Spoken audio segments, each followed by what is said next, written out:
Now available in paperback and Kindle Unlimited, Isis, Imitation of Life. The Goddess Next Door helps a young black girl overcome racism during the era of Jim Crow in this Golden Age Isis series adventure. Get Isis, Imitation of Life in paperback and Kindle Unlimited today. Better get the coleslaw, y'all, cause we're having us a barbecue. I just got a chance to take a look at the trailer for the American Society of Magical Negroes. And after taking a look at that trailer for the American Society of Magical Negroes, I can see that there is no magic in Hollywood anymore, just anti-black racism, because the only reason why this film was greenlit is because you have a lot of anti-black racists who have a great contempt for foundational black Americans who are starting to find an awareness of self. Now, the success of Black Panther, I believe, is the main reason why this film, The American Society of Magical Negroes, was greenlit for production. Because many of the racists in Hollywood are upset about the success of Black Panther, because the success of Black Panther basically showed all of those individuals in Hollywood that there was an audience for fantasy films in the black community. And with Black Panther being the #1 film of 2018 and grossing over $1 billion and becoming the biggest film in the MCU until Avengers Endgame showed up, this has a lot of Hollywood executives shook, and ever since they got shook about the success of Black Panther, they have been trying to find a way to sabotage the black fantasy market. And when they saw that A Wrinkle in Time and Black Panther Wakanda Forever did not really just squelch the demand for black fantasy films, what happened was Hollywood tried to pivot to a new whole campaign to sabotage the entire black fantasy market. And that's the main reason I believe that the American Society of Magical Negroes wound up getting greenlit for production, because this film basically breathes brand new life into old stereotypes that haven't been seen on film since the days of the Jim Crow America era. Now, the Magic Negro is a concept that comes out of the days of Jim Crow America and is a staple of films like 1934's Imitation of Life, and was remade in the 1959 version of Imitation of Life as well. And the concept of a magic Negro is that you have a poor or struggling white person, and this poor or struggling white person cannot do anything on their own to resolve their situation. And because they can't do anything to resolve their situation, what happens is a black person conveniently comes into their life and offers them a solution that helps them get out of the situation they're in.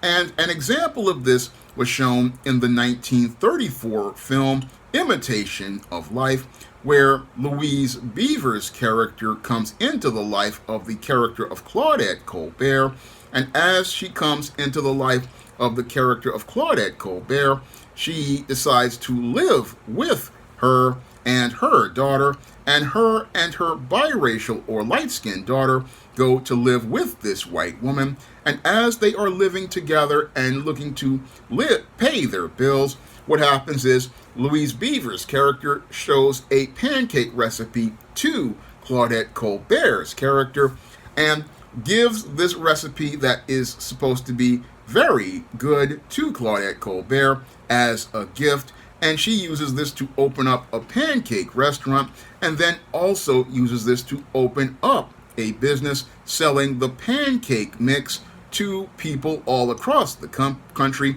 And as the white female character that played by Claudette Colbert gets rich, the black character in Louise Beavers doesn't ask for anything at all in terms of compensation.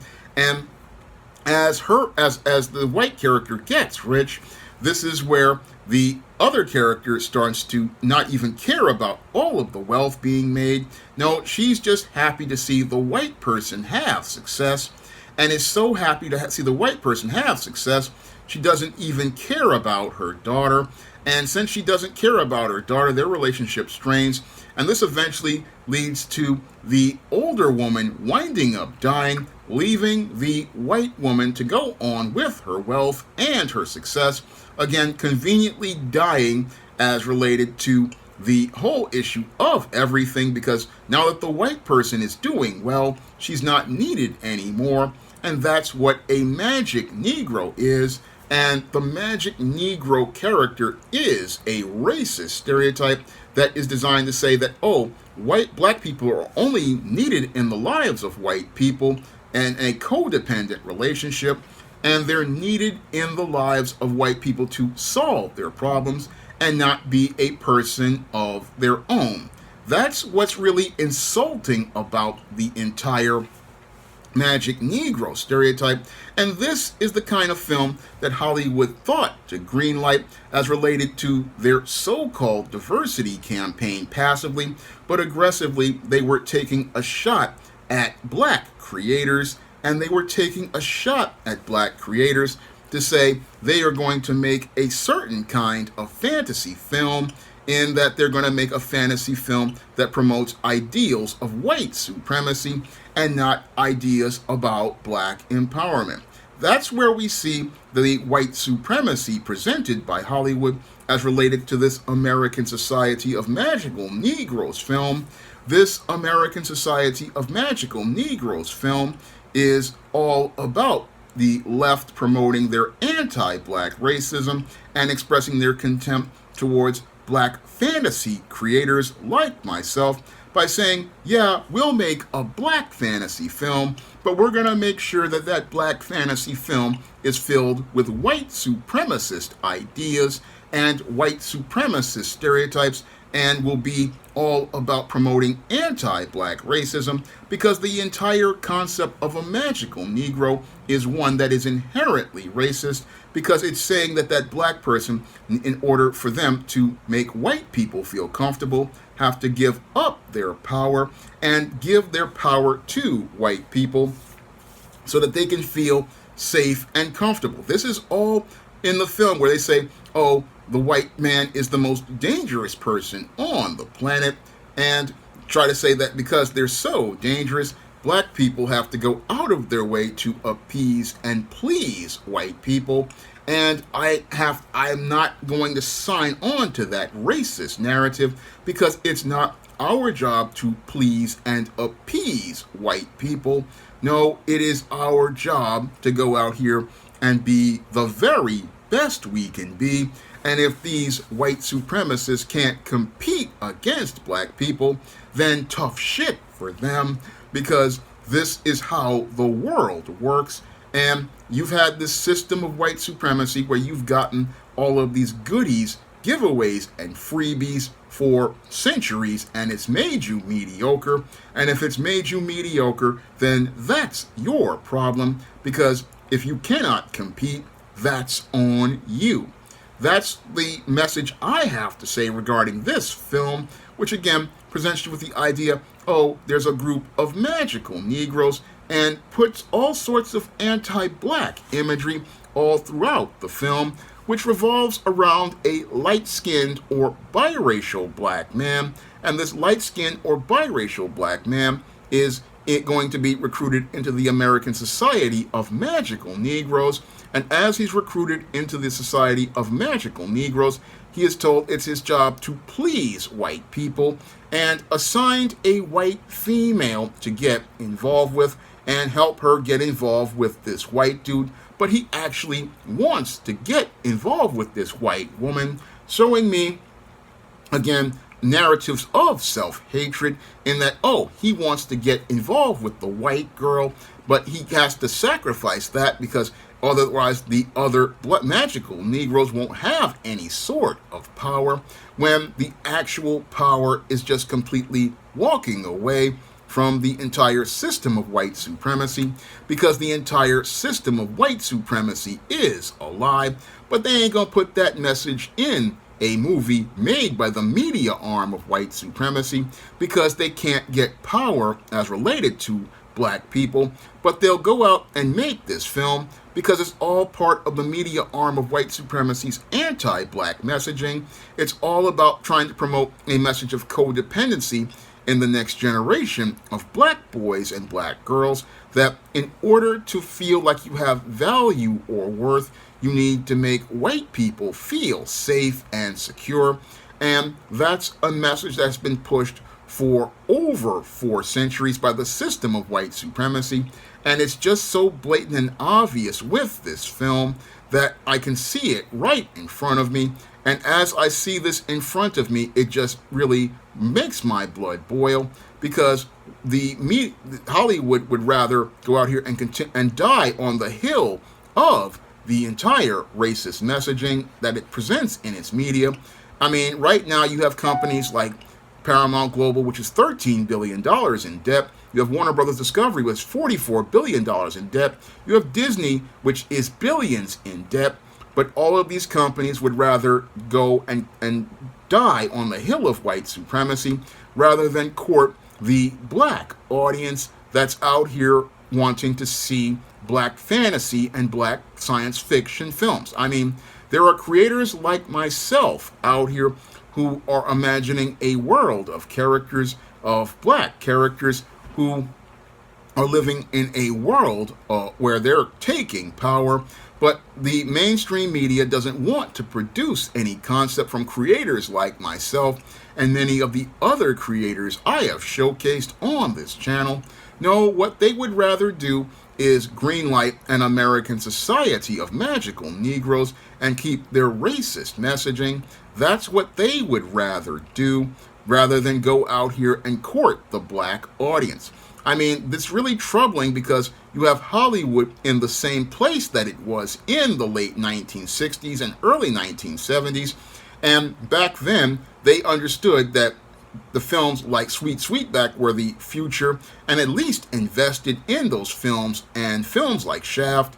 But these racists are going to look to die on a hill of anti-black racism and would rather continue to produce anti-black racism in the name of so-called diversity and inclusion, but no black person would want to be included in a narrative of being a magical Negro and creating a world for white people where they get to receive all the benefits. No, we're past that, and we're past the days of the Jim Crow South, where people would give away their pancake recipe and wealth to a white person because they like them.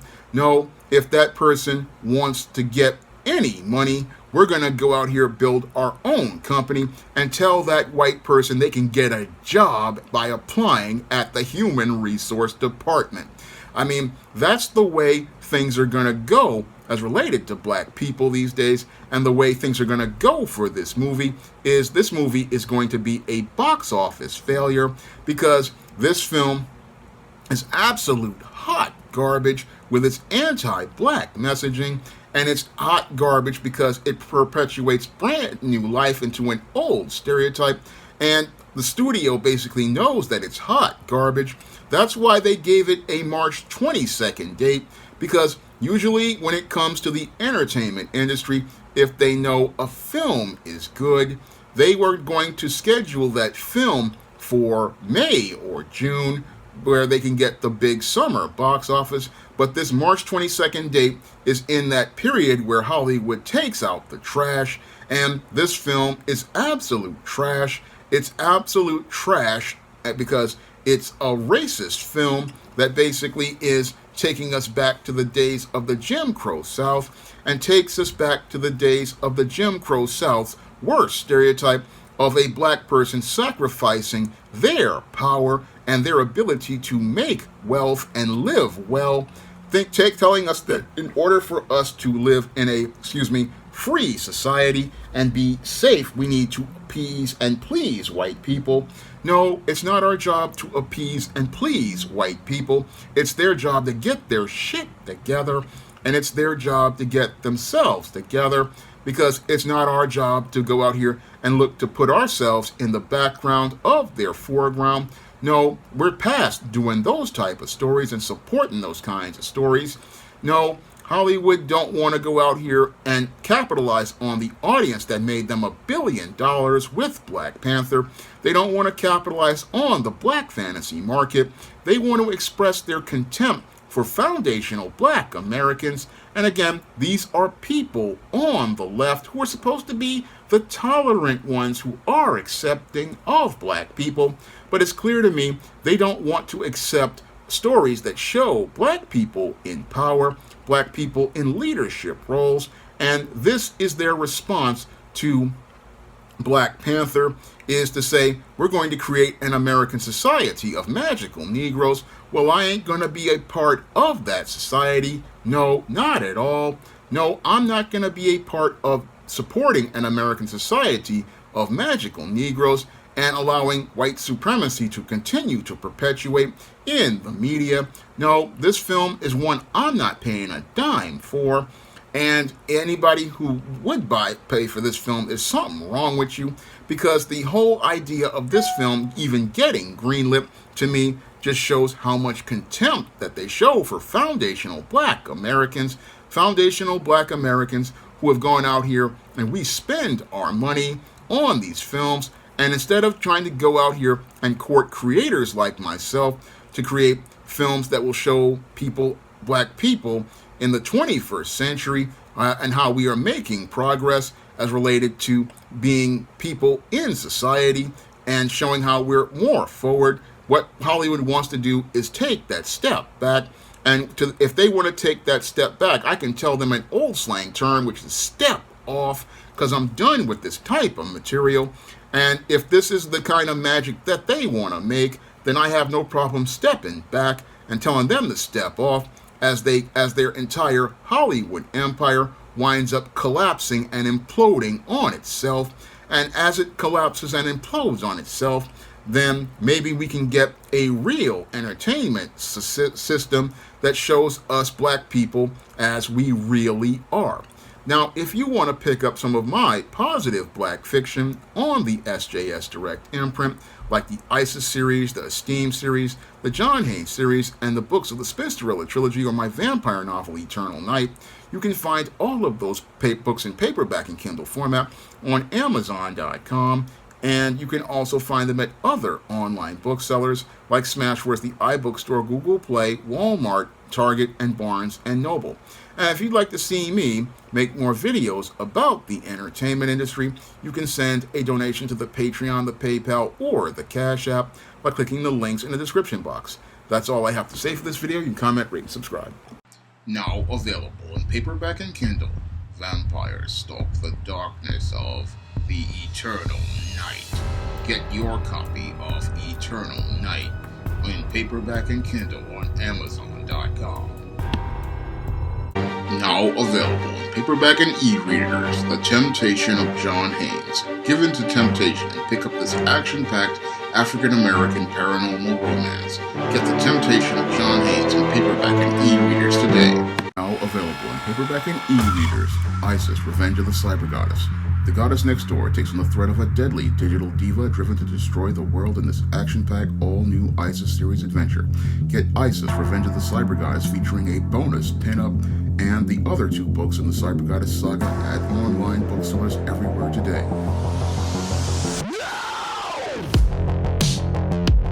Now available in paperback and Kindle, All About Marilyn. Learn all about the struggles of a faded former teen sitcom star in this absolutely fabulous 5-star screenplay. Get All About Marilyn in paperback and Kindle on Amazon.com today.